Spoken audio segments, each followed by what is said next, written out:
You are listening to Fantha Tracks. Because of the following special program, Wonder Woman and the Incredible Hulk will not be presented this evening. I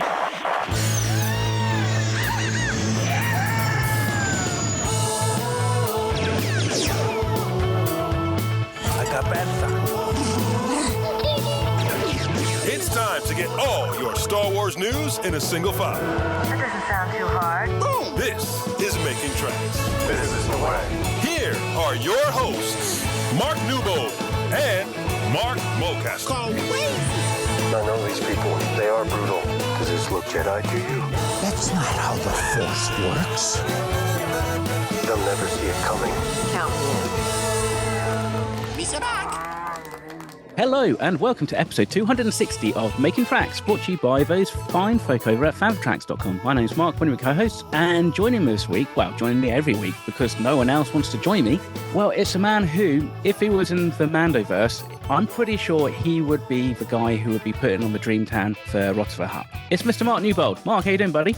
Slather it on, man. Slather it on. Slap it on, yeah. I'm very good. How are you?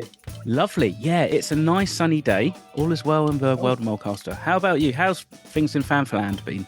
Things in Fanthaland are busy as always, and I'm good. Another busy time ahead with things planned, events and malarkey and all sorts of good stuff. But because it is so busy and because there is so much news going on, and also because we've got 3 listeners' questions, shall we just get straight into it, Mark? So, first things first. Saga Vault. The Saga Vault, it's from the guys at Rancho Obi-Wan and the Saga Museum. It's a new YouTube TV series brought to us by Cinema Relics, hosted by Dan Lanigan, who you will know if you watch Cinema Relics. And I've seen the first episode, and you've seen the first episode. As a concept, it's basically Room 101, isn't it? You got 4 guys. You got Gus Lopez, Steve Sansweet, Vic Wertz, and Duncan Jenkins, all sitting around this beautiful room, this beautiful set with Dan, bringing out their Mandalorian-related items. What did you think of the concept? The fact that there can be only one, or, as we are in Star Wars land, a chosen one? I mean, it's a great idea, isn't it? And let's think about it. You know, who else would you want to kind of be on the show? Because they have like the best, biggest and widest range in Star Wars collection. So there's stuff that me and you have probably never seen. And you just wonder, isn't it? Like when you go around like Rancho Obi-Wan, you just wonder like what's tucked away behind an extra box or something like that that's been forgotten about. This kind of show is going to show some of these items. So I think it's a cool idea. I mean, Room 101 is a really fun idea. Yeah. So kind of like having a concept twist towards Star Wars and Star Wars collecting, it's a winner, isn't it? It's a total winner, without giving anything away, because the episode's out, so people have seen it. And there is a point at the end that Gus Lopez brings out a drawing of Boba Fett, like a 12-inch Boba Fett drawn by Jim Swearingen back in 1978. Absolutely fascinating. Steve brings out a rocket firing Boba Fett. That's hard to deny. Vic brings out some photographs, like Polaroids taken when they tested the suit for Kenner to make the models from, which is brilliant. Duncan has a Halloween costume from 1978. That, as he says, looks a bit more like Jango Fett than Boba Fett, and that's really, really fascinating. So, of course, they chew over all these things, and we get to the end of the episode, and basically, QR code comes up, and it's up to us to decide which one we want to put in the Saga Vault. They have their thoughts. We will have our opinions as well. And then on to episode 2 next week. Just awesome. Great to get the word out there about Saga Museum. Great to have these wonderful Star Wars minds, isn't it? Just chewing over the little details of these and what better timing, Mandalorian-related items. Yeah. And what I like between collectors is that everybody has, even when you're like, you know, a real generalist, such as yourself and to less extent myself, everybody has either like those tiny little things that nobody else either has, or you might go and see and pay no attention to it, as it were. So it's really interesting getting different collectors, because like all those collectors have got slightly different focuses and their collections have kind of more expansive areas of it. So yeah, it's a really interesting idea. So okay, I tell you what, just randomly then, what item would you pick if you were asked to go on the vault and they just said just pick one item? What would you pick? Oh, wow. Well, let's hope one day they do a UK-based Saga Vault episode, because I'd love to be involved in that. I will pick a Mandalorian one, because I've been thinking about this, actually. Go on, then. I would pick, when Star Wars Galaxy came out, John Bolton was one of the artists, and he did a Boba Fett card in a little case, signed on the card by Jeremy Bulloch, And then Nice. I was with Jeremy donkeys years later, and then Jeremy signed the outside of the case and actually said to me, do I really need to sign the outside of the case? I've already signed the card. And I met Jeremy, sign the case. So we signed the case. So it's a double signed Jeremy Bullock Boba Fett trading card. What about yourself? Oh, damn it. I don't think I can beat that. I mean, the only thing I think I could suggest is slightly more modern, just because we mentioned Germany. When I think you were there as well, Brent Cross, Toys R Us. Yes. Back in, was it 2012? 2013. 2013, yeah, when they launched the Black Series. And I think you guys had the Black Series cards that Jeremy was signing. So that would be one, because I've got one of those. So one of those would go into the vault. Happy memories. So Saga Vault, watch it. Cinema Relics YouTube channel, Run Show Obi-Wan YouTube channel. Fantha's going to share it. Everybody out there with a shred of sense is going to share it, chat about it, watch it and review it. Wonderful, wonderful news. Hello, I'm Ahmed Best, and you're listening to Fantha Tracks. Empire Strikes Back special effects supervisor Brian Johnson sadly passed away this past week. He was 87 years old. His career started back in 1957 on Quatermass 2. He built models for Stanley Kubrick in 2001, A Space Odyssey. And, of course, he won Oscars for Alien and for The Empire Strikes Back. He also won a Saturn Award for Empire. He worked on Dragon Slayer. He worked on Dragonheart, which is quite a way later, which is fantastic to pair those two things up. He won a BAFTA for Aliens. He worked on The Neverending Story. Just an incredible career. And when you actually look back, one of those guys that wasn't hugely out there on the convention scene, but when you look at the breadth of work that he did, and that, as many creatives do, that amazing period that included, as we see, obviously 2001 is a worldie for model building and for sci-fi, but Empire, Aliens, Dragon Slayer, that's some really intense and incredible work. Just those films, as you mentioned, all those films have gone on to inspire and define the next generation of filmmakers. And when I say filmmakers, I don't just necessarily mean directors, but I mean people working in VFX and everything else. So it's a remarkable career and definitely one that we should celebrate. But yeah, I mean, I don't think, I know for a fact I never met him. Have you had a chance to meet Brian? No, I didn't. That's what made me think about it. I'm fortunate that I've interviewed and met a lot of the guys from that era. And Brian was one that I never did so. And like you say, his work is kind of in that field, the gold standard of special effects work of that era and just the stuff that he did. I have had the good fortune to go to Pembroke Dock recently, and he worked on the Falcon for Empire. And so there's a connection there. So it's terribly sad that he's passed. Many condolences to his friends and family and colleagues. Rest in peace, Brian Johnson. Hi, this is Guy Henry, and you're listening to Fantha Tracks. Enjoy. Last weekend, SpaceCon in San Antonio in Texas. Loads and loads of Star Wars guests were there. Joe Caroni, the artist, was there. Daniel Logan, Matthew Wood, Ian Menesvandi, Giancarlo Esposito, Ian McDiarmid, Jimmy Smits, Hayden Christensen. Brilliant Star Wars lineup. But also at the show was Charlie Barnett, who was Yord Fandar in The Acolyte. And he mentioned on stage a really, really interesting knowledge nugget about the show. Thank you. And he said, basically, and this is paraphrasing, he's talking about the fight between Yord and the Stranger, and that he worked on a scene, a duel between the two for months. But on the day of filming, that scene was cut due to time and budget constraints. So instead of doing this great big fight scene, the Stranger manages to get around him, snaps his neck, kills him straight away, and gone is Yord. The Yord Horde is no more. I wonder, though, Mark, and what your opinion might be on this one. That reminds me of that scene in Raiders when they were supposed to do the great big sword fight in the marketplace. Harrison Ford gets the runs, decides he's not up for doing it on the day. And that is a classic scene from Raiders. And I think in this sequence in that episode of The Acolyte, which most people remember because the Stranger comes out of hiding, he's not Khmer anymore, he's the biggest threat, he's the Phantom Menace of The Acolyte, essentially, and just plows them down. Do you think the power of him taking Yord out so quickly and effectively was more powerful than the potential or thought of a big fight scene?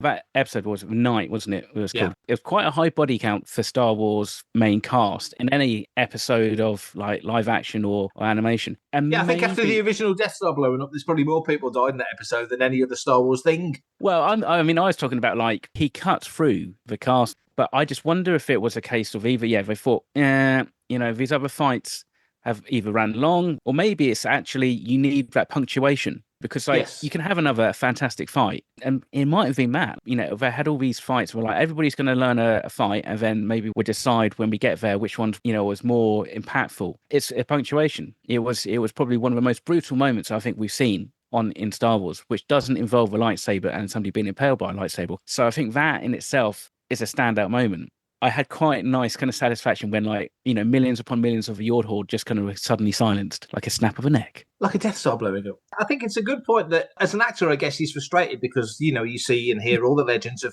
Hayden and you in training for months. But I think with this, if you're training, you're a Star Wars performer, you've learnt the moves, you get to the day, and somebody says, actually, I think it's kind of better if this dude breaks your neck and that's it. There's going to be an element of frustration, but on the flip side, Jackie has that amazing fight, Daphne Keen's character. Exactly. And she goes down, and that was shocking, literally, like, what the hell, shocking. And Yord goes down because they're all in shock now. They've never had to face this kind of threat before. It's not something that happens to Jedi. I personally found that more effective and didn't long for the thought of seeing this fight as good as the fight scenes were in the Acolyte. I think maybe what we got was more powerful and effective than what we might have got.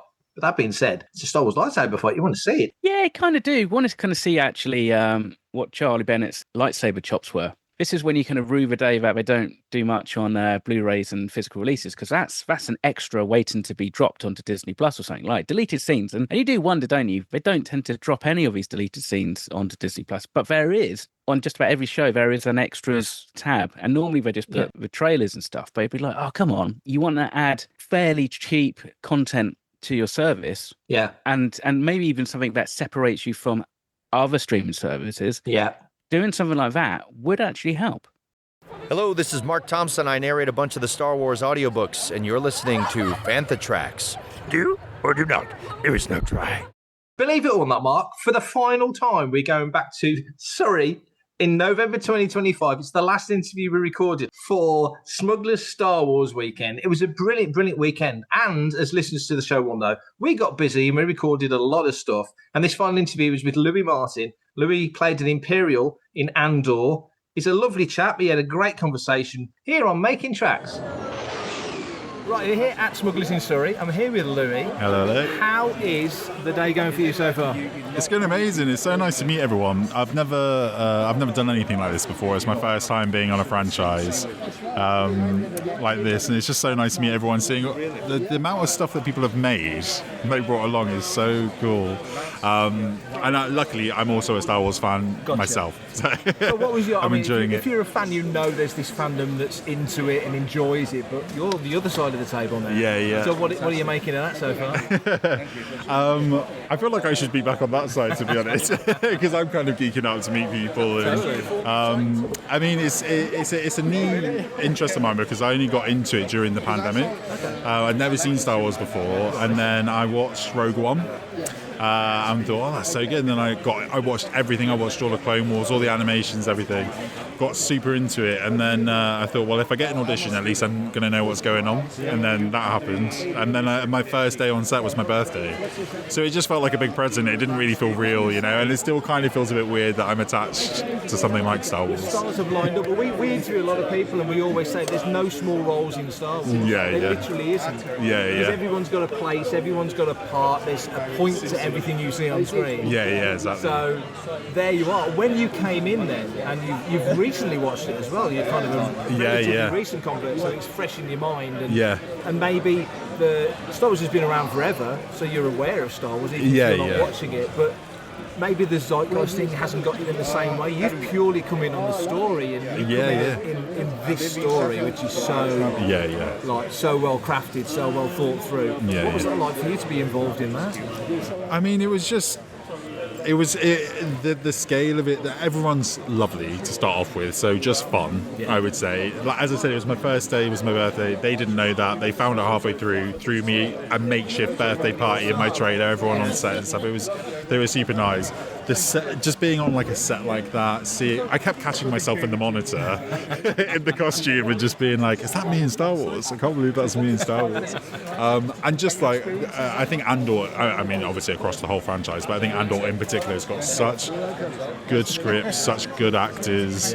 And just the caliber is so high that just to be around those people is amazing, So even though I was only on it for a few weeks, I feel very, very lucky. Absolutely, you're in there now. You're a character that we can pick. This guy's got a name. You know, there's things we can take away from it. When you were filming them, the sequences that you were involved with, and the importance of, especially where these scenes happened in the show, you're aware of that. What's the pressure like on set? What's the feeling like on set? Because it ramps, it builds, the show builds. But it's not necessarily the way it is for you filming it. Well, to be honest, it's not at all, because we didn't know where we were. I didn't know I was in towards the end of the series or anything. So they're really, really protective over the scripts, even with the casts. And so I didn't actually know. I mean, I knew I could infer from what was going on that things were building and things were starting to get tense, and I knew that. But to be honest, the second we cut was out everyone just was having a nice time. So in the moment it felt tense. I didn't know if that was tense because the story was wrapping up or not, or just that scene. But in general, the mood was really light and lovely, and we just kind of switched it on when we needed to for the work. That's brilliant. And now you're doing a show. You're here at a show, your first one. Yeah. You're in the world now, so this could be something you're doing more often. Yeah, I'm doing another one next weekend, and then I'm filming a thriller, a horror film, up until the new year, and then hopefully do some more next year as well. Looking forward to it. Yeah, really looking forward to it. I'm having a great day so far, so it's been lovely. Well, it's been lovely to speak to you. Yeah, you too. Lovely to see you, mate. Thank you. Happy birthday for being on that first. How cool is that? Thank you. Hi, this is Julie Dolan, the voice of Princess Leia, and you're listening to Fantha Tracks. It's your only hope.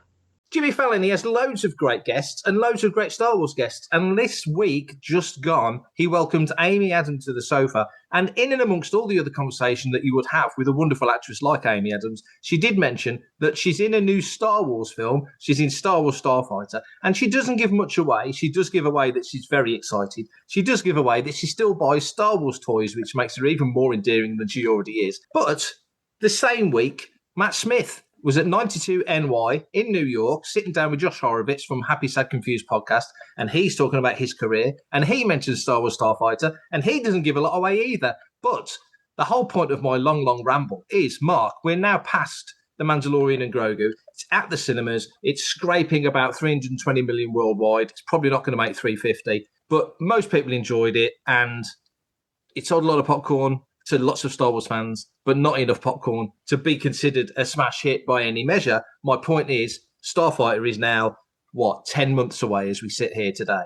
And the eyes of the fandom are always looking forward, as they should be. And between then, we've still got Ahsoka, we've still got Ninth Jedi, we've still got Star Wars IMAX, we've still got the 50th, we've still got Celebration. There's quite a few things that have got to happen before we get to Starfighter, but it's the next big brand new Star Wars cinematic release. Where do you sit with this? I know you're still going to see Mando and Grogu as much as you can before it pops out the cinemas after 4 or 5 weeks of release. Are you already pitching your mind forward to Starfighter, starting to keep your eye on such things as this? Or are you just going to let it come to you?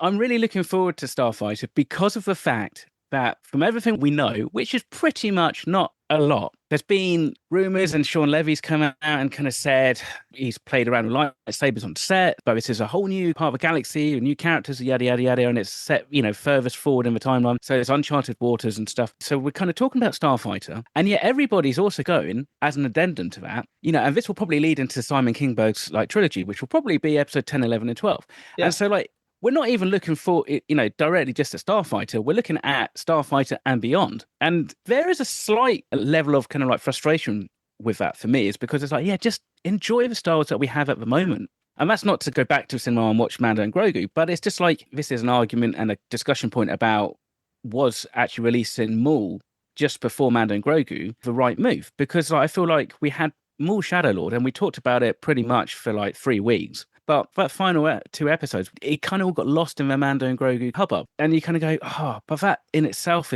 deserves to be celebrated. Mando and Grogu, for what it's worth, it should be celebrated. And I guess the question is, I know we had higher expectations. I think I even set my box office at 750, which was probably a little bit optimistic, even for me. But what were they expecting in terms of box office? Right? I mean, obviously, you hope they're going to make at least, 350 to kind of get its money back. Beyond that, what were they expecting? With Starfighter, I'm just kind of taking it as it comes. So as announcements kind of come out and things are dribbling out through other press stuff, obviously Matt Smith was on talking about, I guess, Game of Thrones, House of Dragon and stuff. So before every Star Wars film, how spoiled do you want to be? And I know for you, who has to write about this stuff and hears a lot more rumors and that, it makes it doubly harder to decide what to put out, but also like what your own fandom can accept.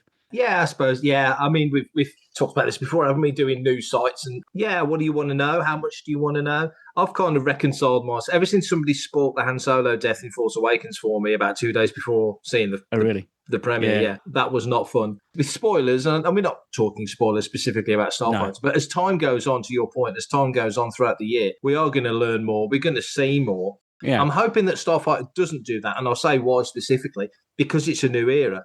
Because we've moved on from episode 9 and we're moving into uncharted territory. And the word seems to be that we're not going to familiar planets and there are no familiar characters and everything is new, but it's fresh. So don't spoil anything because there's no frame of reference other than this ship's nearly as cool as the Millennium Falcon, or this planet is nearly as cool as, I don't know, Utapau or whatever it might be.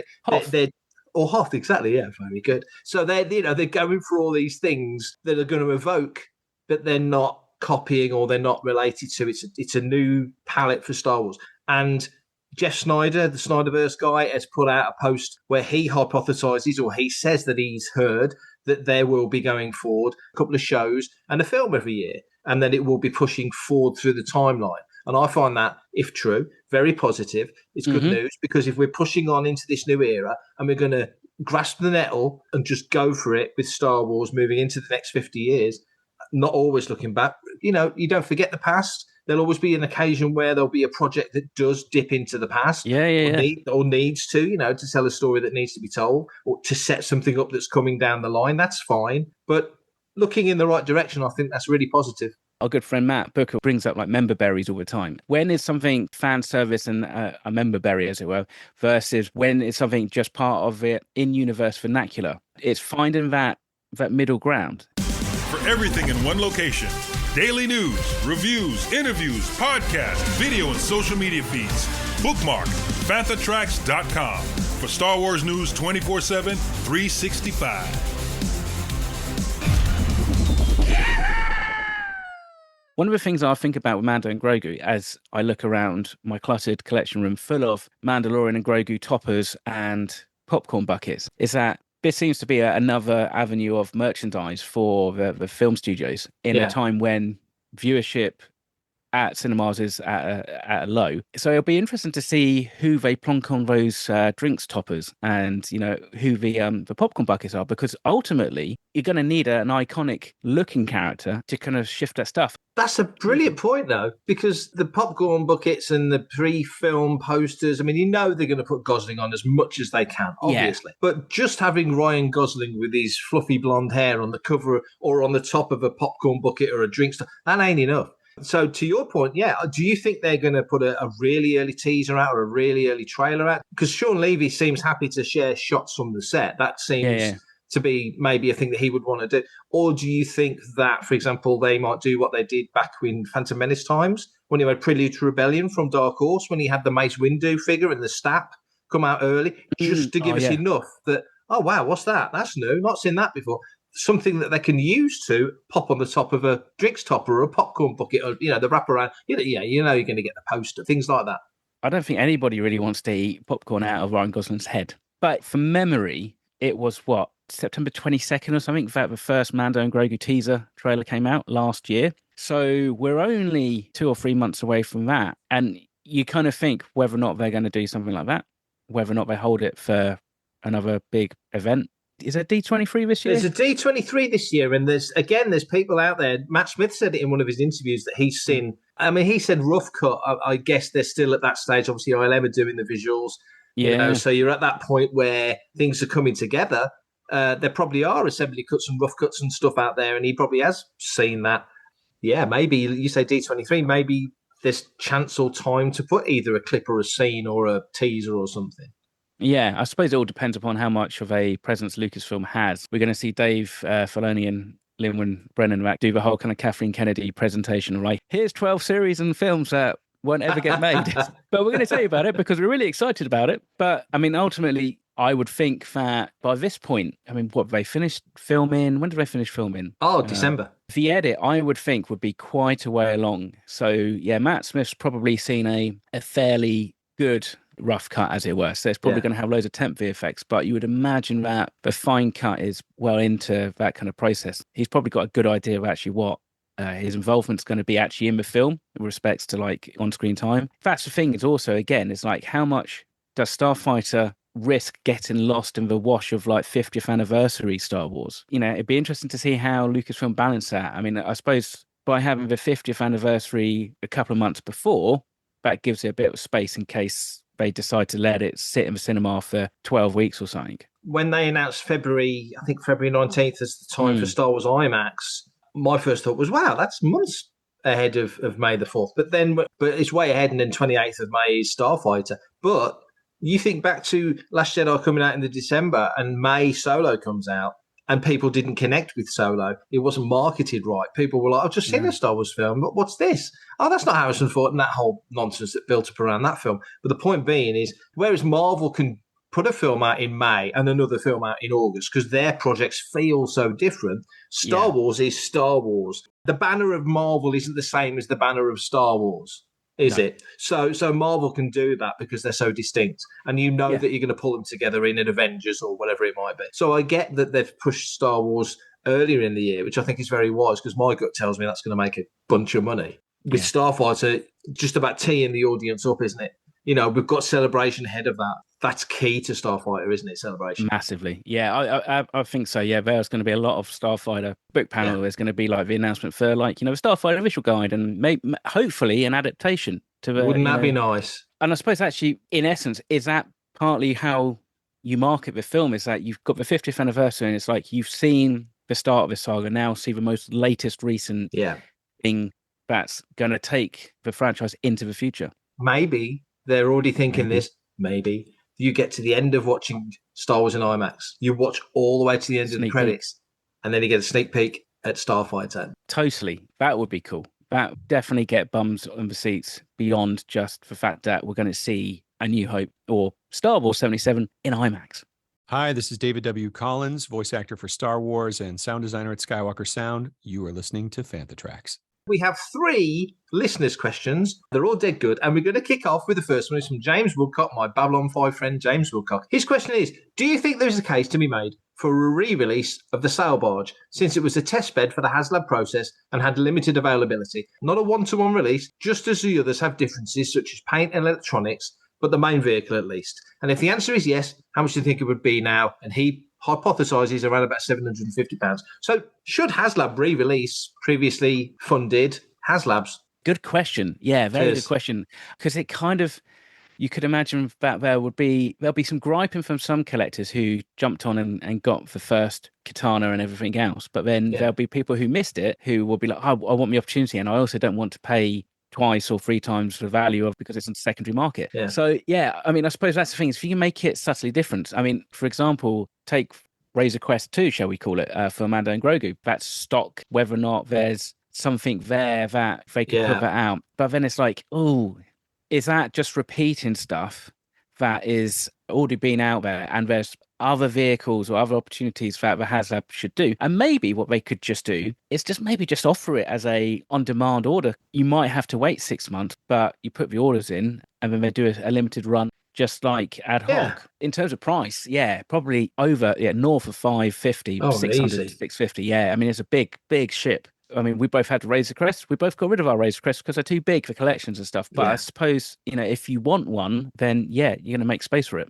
True. I like the concept that you say of if you offer it a limited time release, if you really want a sail barge and you get your orders in between this week and we get enough orders, then they'll come up with a figure and they go off and they say in 9 months' time you'll get your sail barge. So obviously it's going to be easy to produce now because they've got the molds, they've got all the stuff. I think James's question is, would you want it to be exactly the same? Because if it isn't, then all the ones that have got one before are going to be like, oh, I want the new one now. Razor Crest, you just mentioned from Mando and Grogu's, a similar but different scenario because that is literally, it's the same model, but it's a different ship. It's newer, it's cleaner, it's tidy. It's got that lovely yellow paint job, which I think looks gorgeous. I've got my Jazzwares version. It looks fantastic. So that is strictly speaking, a different ship.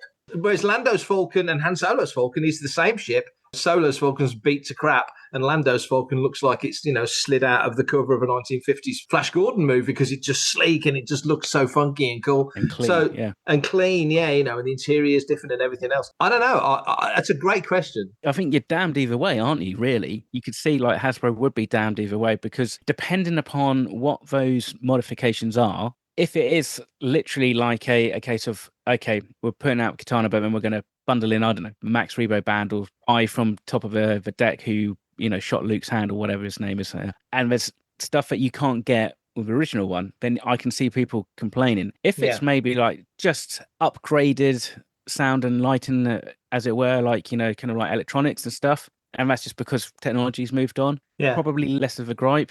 And maybe even they just don't offer all the different tiered incentives. Maybe it's like if you want it, we can do it, and it's like figures sold separately, as it were. Brilliant, great idea. Just so you know, the guy that shoots Luke's hand on the top of the sail barge, his name is Luke Handshooter.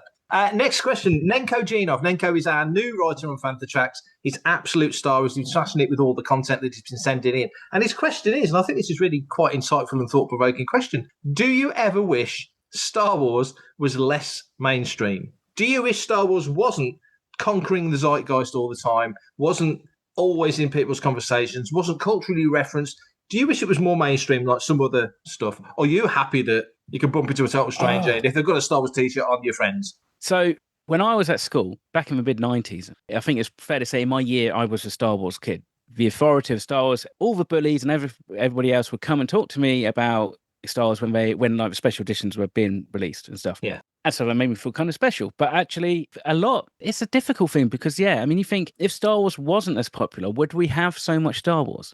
Would Lucas have sold the franchise to Disney? Would Disney be interested in it?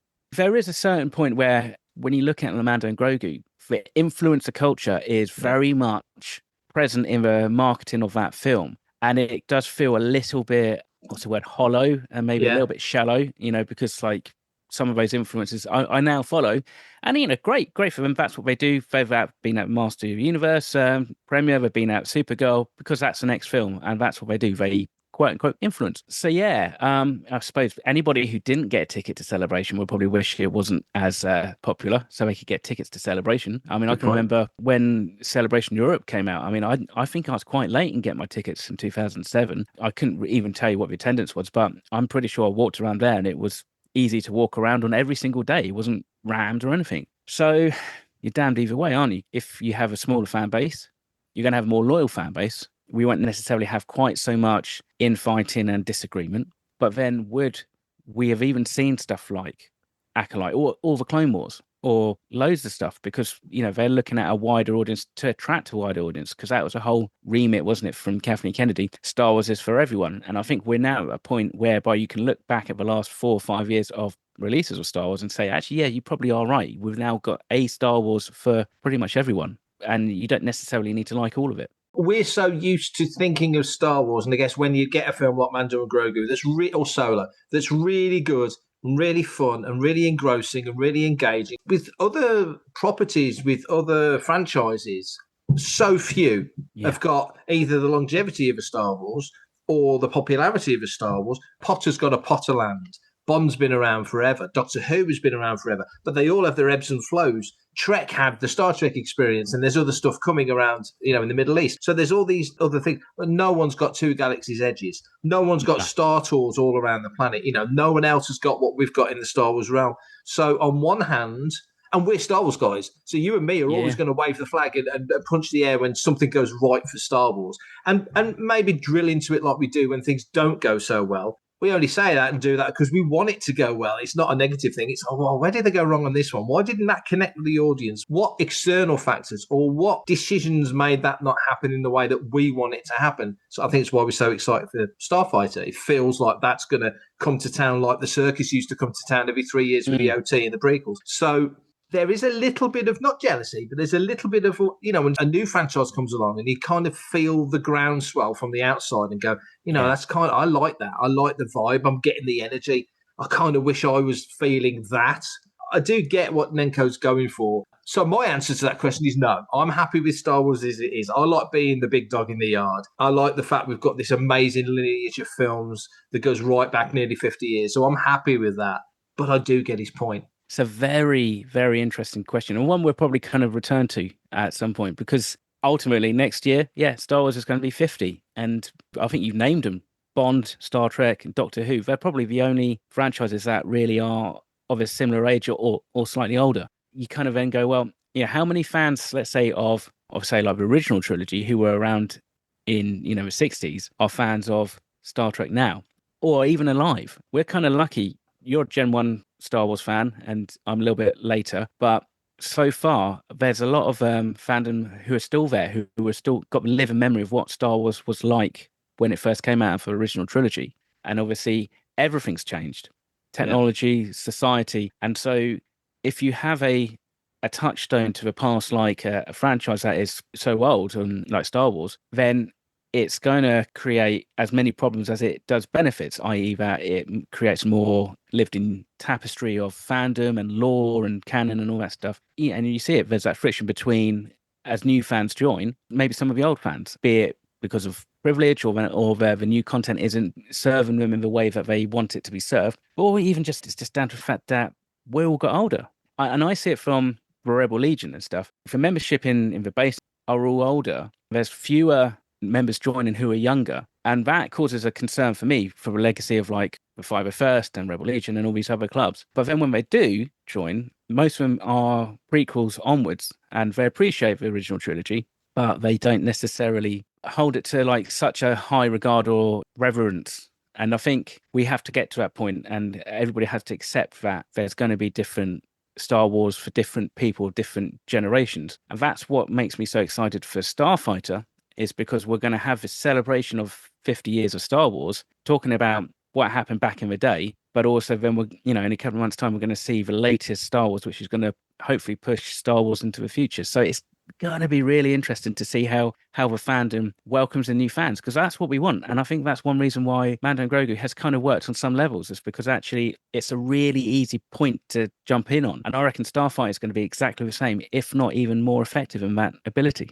Hello, I'm Dennis Lawson, and you're listening to Fantha Tracks. Final question from Rob Wainfer, our old pal. Rob says, are you excited for Zero Company? An XCOM style game in the Star Wars universe sounds epic. I hope it's good. We hope it's good as well. You're more of a gamer than me, Mark. What's your hopes for Zero Company? Yeah, however, my own... Blimey, that was quick. My own personal gaming style, I'm not very strategy based. I spent way too long playing games like Grand Theft Auto. So when I even went to play Outlaws, I had to rein myself into the fact that you have to be a little bit more strategy. And this is kind of turn-based. And so I'm looking forward to it. But at least for me, I'm not necessarily holding out much hope that once I've bought it and I've played it, it's going to be like the best game ever. But maybe that's a great expectation to have. Kind of low expectation, not because of the quality of the game, but because of the type of game may not necessarily suit the way I play and the amount of time I have to play. So yeah, I mean, if they can then produce strong characters in there that can maybe transcend the gaming world, and I think we talked about this, was it last week? We did a couple of weeks ago, yeah. Into something else, even if it's just comics or books and stuff, then that's cool. And you'd like to think a game like Zero Company would have a Marvel spin-off, because again, it kind of it seems to kind of scream out for that kind of synergy. Yeah, it does. And like you say, we've done it in the past. I think TIE Fighter was the one that had Alphabet Squadron in the books, he had TIE Fighter in the comics, and Star Wars Squadrons was around, and there was a nice linkage there. Fallen Orders had some comic spin-offs as well. So there's no reason why you can't do it. Again, I'm not a big gamer, so I'm the worst person to ask. I'm looking forward to Galactic Racer, because for me, joystick, left and right, up and down, fast and slow. If I can race that, if I can get my head around that, I'll be on the laptop, so I'll be doing it on there. If I can do that, I can cope with that. Super Mario Kart and all that malarkey, I'm fine with things like that. I get my head into it and I can do it, and then I'm satisfied. The games when you have to remember to do this, click that, buy this, move that, I'm not wired for that sort of gaming at all. But I appreciate the craft of it. I did enjoy the trailer. I like the tone of the characters. Exactly. And I think they feel like the kind of characters that you could, like with Low Red Sun off the back of Outlaws, that you could do a novel with them, or you could do a comic series with them, or as we move into technology pushing forward and hopefully things being quicker maybe, but no less quality, to produce animation and other elements like that. You could have an animated show that either precedes or spins off the back of a game, because goodness knows, games are really as important to Star Wars financially, if nothing else, as anything else, as cinema, as TV. They're huge. So why wouldn't you want to make the most of that, incorporate them into the storyline, like you say, and just spin off and do other things? Because it's a reciprocal thing that goes both ways. Characters from film and TV do come into games. Planets from film and TV and comics and books come into games. That can go the other way as well, and it has. So, there's different things that can all blend together. It's this big, lovely Star Wars ecosystem we've got. It's the melting pot of the Force. Okay, 3 fantastic questions. As always, badly answered by me, perfectly answered by Newbold. But hey, what else are you going to get for making tracks? So, if you would like to send in a listener's question, obviously massively appreciated. And if you want to be brave and send in a voice note, that's even better. And Mr. Newbold can tell you how you can do it. Yes, I can. Voice notes is a great idea. Questions are always welcome. We're always ready to dive in and answer those. And here's how you can do it. Email radio@fanthatracks.com. Head to links.fanthatracks.com for links to our social media feeds, Fantha Tracks TV and Fantha Tracks Radio. Thanks to James Semple for the Fantha Tracks intro, Blues Harvest for our Making Tracks opening music, and Mark Daniel and Vanessa Marshall for our voiceovers. New episodes drop Tuesdays and Fridays at 7 o'clock UK time. Our weekly news show, Good Morning Tatooine, goes live Sundays at 9 o'clock UK time on Facebook and YouTube. And remember, Fantha Tracks is absolutely free, so it costs nothing to stay updated on all the latest Star Wars news. And that's me done for this episode, Mark. Excellent. Nice one, dude. Thanks for joining me. Everybody else, thank you for listening in. Always a pleasure, never a chore. And so we will be back very, very soon. But until next time, you stay safe, take care, and maybe just think about going to see Mando just before it sneaks off out of the cinema. Until next time, may the Force be with you. Coming up next on Fantha Tracks Radio, it's Making Tracks. God, as soon as Amy Adams was announced, I was pitching my tent.